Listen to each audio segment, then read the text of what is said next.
మాట్లాడదాం సార్. ఈ power plant నిర్మించడం వల్ల ఏ నష్టాలు ఉన్నాయి? ఇప్పుడు ఏంటంటే కోన రవికుమార్ ఒక్క మాట చెప్తున్నాడండి, ఏదో అభివృద్ధి అని చెప్పేసి. రాష్ట్రంలో ఏ నియోజకవర్గం కూడా మాకొద్దు ఈ థర్మల్ పవర్ ప్లాంట్, ఏ జిల్లాలో కూడా మాకొద్దు అని చెప్పేసి అనే ప్లాంట్ని తీసుకొచ్చి మా దగ్గర పెట్టి అదే అభివృద్ధి అని చెప్తుంటే ఎట్లా? అది అభివృద్ధి అనేది ఏంటంటే ప్రజల జీవన ప్రమాణాలు పెంచే విధంగా ఉండాలి. మొట్టమొదటిది, నేను ఒక ఎలక్ట్రికల్ ఇంజనీరింగ్ చేసిన వ్యక్తిగా చెప్తున్నాను. నేను ఎలక్ట్రికల్ ఇంజనీరింగ్లో గ్రాడ్యుయేషను, పీజీ చేశాను, డాక్టరేట్ కూడా చేశాను. నేను చెప్తున్నాను ఏంటంటే ఇక్కడ ఉన్న వాళ్ళందరూ ఆదివాసీలు, దగ్గర 12-13 గ్రామాలు ఉన్న ఆదివాసీలు. ఇక్కడుండే చుట్టుపక్కల ఉండే కొండల్ని, అడవుల్ని, చెట్టుల్ని, ఈ పుట్టలను నమ్ముకొని జీవనం సాగిస్తున్నటువంటి నిరుపేదలైనటువంటి వాళ్ళని ఈరోజు ఎక్కడో ఇల్లు కట్టేసి ఇస్తామని చెప్పేస్తే వాళ్ళు జీవనం ఎలా సాగిస్తారు? నెక్స్ట్ ఇల్లు అయితే కట్టేసి ఇస్తారు అనుకోండి, పోనీ ఆర్ఆర్ యాక్ట్ కింద మనం ఏదో గట్టిగా పోరాటం చేస్తే ఇల్లు కట్టించేస్తే వాళ్ళు నెక్స్ట్ జీవనం ఎలా సాగిస్తారు? ఈరోజు ఈ ప్రాంతం నుండి, ఈ కొండల నుండి, ఈ అడవి నుండి వాళ్ళు జీవనం సాగిస్తుంటే ఆ జీవనాన్ని పక్కన పెట్టేసి ఈరోజు ప్లాంట్ నిర్మిస్తాను అనడం అనేది అది అత్యంత దారుణమైన, హేయమైన చర్య అని చెప్పేసి తెలియజేస్తున్నాను. ఇంకా ఈ ప్లాంట్ ఆయన కడుతున్న టెక్నికల్ ఇష్యూస్కి వస్తే నేను చెప్తానండి. ఫస్ట్ వాటర్ ఎక్కడ ఉందండి చెప్పండి?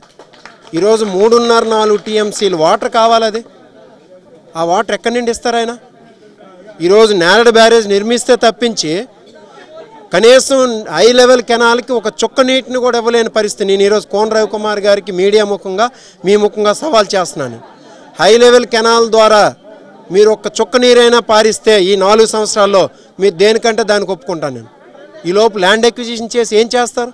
గిరిజనులందరినీ బయటికి తోసేసి ఏం చేస్తారు? ఇది ఒకటోది. వాటర్ లేదనేది ఇక్కడ సుస్పష్టమైన విషయం. నేరడ్ బ్యారేజ్ నిర్మిస్తే తప్పించి వంశధార రిజర్వాయర్లోకి నీరు అనేది రాదు. ఆ నీరు రాంది హై లెవెల్ కెనాల్ ద్వారా మీరు ఇక్కడికి ఎలా నీరు అందిస్తారు? వంశధార, నాగావళి 2 నదుల్లో కూడా కేవలం 3 నెలలు మాత్రం వాటర్ ఉంటుంది. మిగతా రోజుల్లో వాటర్ అనేది ఉండదు. రిజర్వాయర్ నిండే తీసుకురావాలి. ఇది ఒకటోది. రెండోది, పొల్యూషన్ అనేది చాలా దారుణమైంది. ఇక్కడ ఏంటంటే 10-15 కిలోమీటర్ల రేడియస్లో పొల్యూషన్ అనేది ఇబ్బందికరమైన విషయం రేపు పొద్దున అవ్వబోతుంది. కోల్ని రోజుకి కొన్ని వేల టన్నుల కోల్ని మండిస్తే, బొగ్గును మండిస్తే కార్బన్ డైఆక్సైడ్ రిలీజ్ అవుతుంది, అలాగే సల్ఫర్ డైఆక్సైడ్ రిలీజ్ అవుతుంది, నైట్రిక్ డైఆక్సైడ్ రిలీజ్ అవుతుంది. వీటన్నిటినీ కంట్రోల్ చేయకపోతే అవి ఖచ్చితంగా ప్రాణాంతకమైనటువంటి వాయువులు అవి. గిరిజన ఏదైతే గిరిజనులు ఉన్నారో ఈ పవర్ ప్లాంట్ని వారు వ్యతిరేకిస్తున్నారు, పొల్యూట్ అవుతుందని కూడా చెప్తున్నారు. అయినప్పటికి కూడా వాళ్ళు ఎందుకు తెద్దాం అనుకుంటున్నారు? తెద్దాం అనుకోవడానికి ప్రభుత్వానికి ఏదో కుట్ర ఉందేమని చెప్పేసి దీని మీద ఇప్పుడు ఏంటంటే 6వ తేదీన డిపిఆర్ ప్రిపరేషన్ కోసం టెండర్ పెట్టడం జరిగింది. ఈ 6వ తేదీ ఆఖరి తేదీగా పెట్టి డిపిఆర్ ప్రిపేర్ చేసిన, ఎందుకంటే చంద్రబాబు నాయుడు గారికి ఎప్పుడూ ఉంటుందండి, ప్రభుత్వ భూమిని లేకపోతే ప్రజలతో భూముల్ని తాబేదారులకు ఎవరికి అందించాలనే ఒక దురుద్దేశం అనేది చంద్రబాబు నాయుడు గారికి ఎప్పుడూ ఉంటుంది. ఇది జెన్కో పేరు పెట్టేసి ఎక్వైర్ చేసి దీన్ని ఎవరో ప్రైవేట్ వ్యక్తులకి ఏమైనా అందించాలనే ప్లాన్ జరుగుతుందా ఏంటన్న దిశలో కూడా మనం ఆలోచించాలి. ఎందుకంటే ఇక్కడే 100 కిలోమీటర్ల దూరంలోనే విశాఖపట్నం పెద్దగంటియాడ దగ్గర ఆ రోజు 2000 సంవత్సరంలోనే 23 సంవత్సరాల క్రితం చంద్రబాబు నాయుడు గారు ఆ రోజు అధికారంలో ఉంటుండగానే పెద్దగంటియాడ దగ్గర 1050 మెగావాట్ల తాలూకు విద్యుత్ ప్లాంట్ జెన్కో ద్వారా నిర్మిస్తామని చెప్పి ఫౌండేషన్ స్టోన్ వేసేటప్పుడు హిందూజా వాళ్ళకి అప్పచెప్పారు, అది ప్రైవేట్ వ్యక్తులకి. అలాగే ఈస్ట్ గోదావరి జిల్లాలో ఉంది, కాకినాడ రాజమండ్రి మధ్యలోన జెన్కో ద్వారానే నిర్మిస్తాం గ్యాస్ పవర్ ప్లాంట్ అని చెప్పేసి దాన్ని తీసుకెళ్ళి జీవికే వాళ్ళకి అప్పచెప్పడం జరిగింది. సో ఇప్పుడు ఇది కూడా ఇక్కడ ఒక మంచి ఒక ల్యాండ్స్కేప్ ఉన్నటువంటి ల్యాండ్ ఇది. దీన్ని ఏ ప్రైవేట్ వ్యక్తులకు అప్పచెప్పాలనే ఆలోచనతో ఇంత పట్టుబడుతున్నారా అని చెప్పేసి ఒక ఆలోచన, ఒక డౌట్ అనేది మాలోన, గిరిజన ప్రజల్లోన కూడా ఉందన్నమాట. వీటిని నివృత్తి చేయాలి. కోన రవికుమార్ గారికి ఒకటే నేను చెప్తున్నాం, మేమేంటంటే మాకుండే సమస్యలన్నింటినీ, మాకుండే సందేహాలన్నింటినీ నివృత్తి చేయాలంటే మీరు ఒక ప్లాట్ఫామ్ ఏర్పాటు చేయండి, అఖిలపక్ష సమావేశం ఏర్పాటు చేయండి, ప్రజా సంఘాలను కూడా పిలవండి, ఇరిగేషన్ అధికారులను పిలవండి, పొల్యూషన్ కంట్రోల్ బోర్డు అధికారులను పిలవండి, లేకపోతే జెన్కో అధికారులను పిలవండి, ఉన్న సందేహాలన్నీ నివృత్తి చేయండి. అంతవరకు ఎటువంటి స్టెప్ కూడా తీసుకోవద్దని చెప్పేసి తెలియజేస్తున్నాం. లేదు మేము ఉన్నాం, ప్రభుత్వం ఉంది, మాకు పోలీస్ బలగం ఉందని చెప్పేసి ఏమాత్రం ముందడుగు వేసినా ఆదివాసీల పక్క వైఎస్ఆర్సీపీ పార్టీ నిలబడుతుంది. వాళ్ళ పక్క ప్రాణాలు ఒడ్డైనా సరే దీన్ని ఆపిస్తామని చెప్పేసి ఈ సందర్భంగా మీడియా ద్వారా తెలియజేస్తున్నాం. పవర్ ప్లాంట్ వస్తుంది కదా, మీకు ఇష్టమేనా? ఇష్టం లేదు సార్. మేము ఎందుకంటే అప్పటి నుంచి నమ్ముకుని ఉన్నాం. తాతల నుంచి ఉన్నూరు ఇది, మా తాతల నుంచి ఉన్నూరు. మేము ఊరు వదిలేసేడు వెళ్ళడానికి ఇష్టం లేదు సార్. ఎందుకంటే అప్పటి నుంచి ఉన్నాం కాబట్టి మాకు ఇష్టం లేదు. ఏ ఊరు వెళ్ళడానికి మాకైతే ఇష్టం లేదు. మా పవర్ ప్లాంట్ వచ్చిన తర్వాత మేమేం చేయాలి? ఎక్కడ తోసేస్తారు? ఏం చేయాలి? మా బతుకులు, మా జీవితం ఏం అవ్వాలి? మాకైతే తోసేస్తారు. పిల్లల జీవితం ఏమైపోద్ది? అందుకే మా పవర్ ప్లాంట్ అవసరం లేదు సార్. మాకు మా ఊరు నమ్ముకునే ఉన్నాము. మాకు ఏం చేసినా సరే మేము ఎట్లా మా ఊరు మేము ఉంటాం. మా ఊరితో ఊరు బలం తాను బలం అంటారు కదా, ఆ బలం మీద మాకు కావాలి. కానీ వేరే ఊరు అయితే మేము వెళ్ళాం సార్. ఏం చేసుకొని మాకు వచ్చి చంపింది కానీ మా ఊరు వదిలేసి మేము వెళ్ళడానికి అయితే ఇష్టం లేదు సార్. రాజీ సార్. ప్రాజెక్ట్ మాకు అవసరం లేదు సార్. మాకు ముత్తాతల నుంచి ఉండే ఊరిని సడన్గా మాకు ఎటు పొమ్మంటే ఈ చెట్టు పుట్ట నమ్ముకొని మేము ఉన్నాం సార్. ఈ కాయలు పండించే వరకు మాకు మ్యాక్సిమం 5 సంవత్సరాలు 10 సంవత్సరాలు అవుతుంది సార్. ఈ ప్రభుత్వాన్ని వచ్చి సడన్గా వెళ్ళిపోమంటే మాకు ఈ బ్రతుకులు మళ్ళీ ఏరే చోటుకి వెళ్తే మళ్ళీ మాకు జీవించలేము సార్. మా ఈ సమయంలోన ఇప్పటికి ఉన్నప్పటికీ మేము సమస్యలు చాలా ఉన్నాయి సార్. దానికి సడన్గా మాకు వెళ్ళిపోమంటే మాకు చాలా అనర్థాలు ఉన్నాయి సార్. అలాగే ఇక్కడ ఉన్నటువంటి వాతావరణం మళ్ళీ ఏటో వెళ్ళిపోతే మళ్ళీ అక్కడికి ఎలాగో ఏ పర్యావరణాన్ని ఎలాగో ఎదుర్కోవాలి మాకు తెలియదు సార్. ఇక్కడ ఉన్నటువంటి సౌకర్యాన్ని అక్కడ దొరకలేము సార్. అందుకు ఈ ధర్మల పవర్ ఇజ్జత్ అనేది మాకు వద్దు సార్. స్థానికంగా ఇక్కడే ఉంటూ మాకు జీవన సాగించాలి అనుకుంటున్నాం సారు. ఇప్పుడు ఒకవేళ తెస్తానంటే మీరు ఒప్పుకోకపోయినా సరే తెస్తానంటే ఏం చేస్తారు మీరు? సార్ మేము ప్రాణాలైనా అర్పించి ఎలాగైనా దానికి పోరాడతాం కానీ ప్రభుత్వం పైన సార్. అంతవరకు మేము ఎంతవరకైనా ఆ పోరాటాన్ని ఆగకుండా మాకు గిరిజనులు అందరూ ఆదివాసీ ఐక్యంగా ఉండి మాకు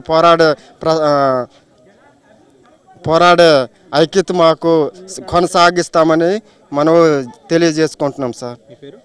రాజు సార్, బూర్జు మండలం సార్. పవర్ ప్లాంట్ వల్ల మాకు ఉపయోగాలు అయితే లేవు. ఎందుకంటే దానివల్ల ఉద్యోగాలు కల్పిస్తాము అది ఇది అంటారు. కానీ అటువంటి ఉద్యోగాలు ఒక 30 మందికో 50 మందికో అవ్వచ్చే. కానీ ఈ 5 గ్రామాలు 7 గ్రామాలు చుట్టుపక్కల ఉన్న గ్రామాలు మొత్తము కూడాను 22 గ్రామాలు మొత్తం కూడా ఈ అనారోగ్యంగా ఇబ్బంది పడిపోయి కాలుష్యం వల్ల చాలా అనేరకంగా బాధపడతారు. తర్వాత మా ప్రాణాలు కూడా కోల్పోతాం. అతను ఇచ్చే ఉద్యోగాలు మేము ఏం చేయగలము? మా ప్రాణాలే పోయినప్పుడు ఆ ఉద్యోగాలు మాకు దేనికోసం? మాకు అవసరం లేదు. మా పంటలు, మా పొలాలు, మా తోటలు, మా అడవులు, మేము ఈ అడవి ప్రాంతాల్లోనే మేము ప్రశాంతంగా బ్రతకగలము. దానివల్ల మేము బ్రతుకుతాము. కానీ ఇప్పుడు పవర్ ప్లాంట్ ఏదో తెచ్చి అభివృద్ధి చేస్తాము అని అనుకుంటే మాకు అలాంటి పవర్ ప్లాంట్లో అవసరం లేదు. మాకు తోచినట్లు మేము బ్రతుకుతాం. మాకు తోచినట్లు మేము ఈ కొండ ప్రాంతాల్లో మేము ఇప్పటికైతే మంచిగానే జీవిస్తాము. దానివల్ల మాకు వచ్చే అనారోగ్యాలు అయితే మాకు అవసరం లేదు. ఎక్కడో ఆ కోనరావి గారు అతను తాతగారు ఊర్లు ఎక్కడ తొగరాము ఇలాంటి దగ్గరలో ఉన్నాయి అని అంటారు కదా, ఆ తాతగారు ఊరు వెళ్ళి అక్కడ చూసుకోమనండి. అక్కడ అభివృద్ధి చేసుకోమనండి. ఇక్కడ వరకు మాకు అభివృద్ధి అయితే మా వరకు అయితే మాకు అభివృద్ధులు ఉన్నాయి. మా కడుపు కోసం మేము ఎలా ఒకలా బ్రతుకుతాము, జీవిస్తాము. అలాంటి అభివృద్ధులు మాకు వద్దు. ఇంకేదైనా అభివృద్ధి చేయాలనుకుంటే వేరే కంపెనీలు కానీ ఈ షుగర్ ఫ్యాక్టరీలు కానీ ఇలాంటివి ఏవైనా కట్టి మాకు అభివృద్ధి చేయండి. కానీ మాకు ఇలాంటి పవర్ ఫ్యాక్టరీలు మా జీవితాలతో మా ప్రాణాలతో ఆడుకునే అభివృద్ధులు అయితే మాకు అవసరం లేదు. మేము కావాలంటే ఈ పోరాటం అయితే ఆపము. కావాలంటే ప్రాణాలు తీయడానికైనా ముందుకెళ్తాం, ప్రాణాలు పోగొట్టుకోవడానికైనా ముందుకెళ్తాం. కానీ వెనక్కైతే తగ్గేది లేదు. ఇలాంటి విషయాల్లో మట్టుకు మేము ముందుకే ఉంటాము. మాకైతే మట్టుగా ఈ మీడియా వాళ్ళు వీళ్ళందరూ మాకు సహకరించినందుకు వాళ్ళకి ధన్యవాదాలు. ఎందుకంటే మేము చిన్నప్పటి నుంచి ఇక్కడే పుట్టి పెరిగినాము. పుట్టినప్పటి నుంచి ఈ నేల తల్లినే నమ్ముతున్నాము. కాబట్టి ఈ నేల తల్లిని ఒగ్గేసి మేమైతే వెళ్ళము. దయచేసి మా బాధల్ని అర్థం చేసుకొని ఈ పవర్ ప్లాంట్ ప్రాజెక్ట్ ఇక్కడ రాకుండా చేస్తారని నేను కోరుతున్నాను. ఎందుకంటే ఇక్కడ వ్యవసాయం అనేది అనేక రకాలుగా పండించి బతుకుతున్నాం కాబట్టి మాకు ఇదే ఆధారం. మేము ఇక్కడ నుంచి కదలము. ఒకవేళ మా మాటను వినకుండా ఒకవేళ వచ్చి ఇక్కడ నిర్మిస్తాము అంటే మాత్రం మేమైతే ఒప్పుకోము సార్. పోరాడతాం సార్. మేము ఇక్కడ నిర్మిస్తామంటే మేము ఒప్పుకోము. దీనికోసం ఎంత దూరమైనా మేము వెళ్తాము. ఎందుకంటే ఇక్కడ అనేక రకమైన పంటలు పండుతాయి. వ్యవసాయం అనగా వరి, తర్వాత పత్తి, కందిసేన అనేక ఇలాగ చెప్పుకుంటూ పోతే ఎక్కువ అవుతాయి. కాబట్టి ఒకవేళ ఈ విదేశాలు పొమ్మంటున్నారు కదా, అక్కడికి వెళ్తే మాకు భూములు ఇస్తారా, ఇవ్వరు. కాబట్టి మేము అక్కడికి వెళ్ళి ఏడ్ చేయాలి సార్. మేము ఉద్యోగాలు ఇస్తామంటున్నారు, ప్రతి ఒక్కరికి ఇస్తారా? ఎవరో ఒకరికి ఇస్తారు కదా. అవును, నిరుద్యోగులు ఉన్నారు, వాళ్ళు మరి ఎలా బతుకుతారు? కాబట్టి మాకు ఈ పవర్ ప్లాంట్ వద్దు. మేము ఈ నేల తల్లిని ఒగ్గేసి అక్కడికి వెళ్ళాం. ఈ పవర్ ప్లాంట్ మా ప్రాణాల కోసమే వచ్చింది. అది మాకు బాగు చేయడానికి కానీ లేకపోతే మమ్మల్ని ఉద్ధరించడానికి కానీ కాదు. అది ఇక్కడ మేము మా తరాల నుండి ఈ అడవిని నమ్ముకొని, ఈ చెట్టులు నమ్ముకొని, ఈ పుట్టల మీద అంతా బాగు చేసుకొని, ఈ స్థలాలు మేము బాగు చేసుకొని మా కుటుంబాలు బాగు చేసి ఈరోజు దర్జా బతుకుతాను. ఇంకా పవర్ ప్లాంట్ కడితే మేము బతకలేక కూడా మాకు స్థానం ఇక్కడ ఉండదు. ఎటువంటి పవర్ ప్లాంట్ అక్కడ ఈ చోట్ల కట్టడానికి వీల్లేదు. ఈ ఉద్యమాన్ని మేము ఎంతవరకు మేము పోరాడతాం, కానీ ఈ విజయాన్ని ముందుకు నడిపిస్తాం. కానీ వాళ్ళ ఖాళీ ఇక్కడ కూడా చాలా నేరదు. ఎమ్మెల్యే కోన రవి గారు, చంద్రబాబు నాయుడు గారు దొరికింది ఇదే అవకాశం అని ప్రజలను అడగమట్టడానికే తప్పింది, కానీ వాళ్ళ బాగు కోసం కానీ మా బాగు కోసం ఇది కాదు. మమ్మల్ని ఇంకా దిగమట్టడానికి మా ప్రాణాలు తీయడానికి తప్పించి వాళ్ళు చేసిన ఉపకారం ఇక్కడ ఏటీ లేదు.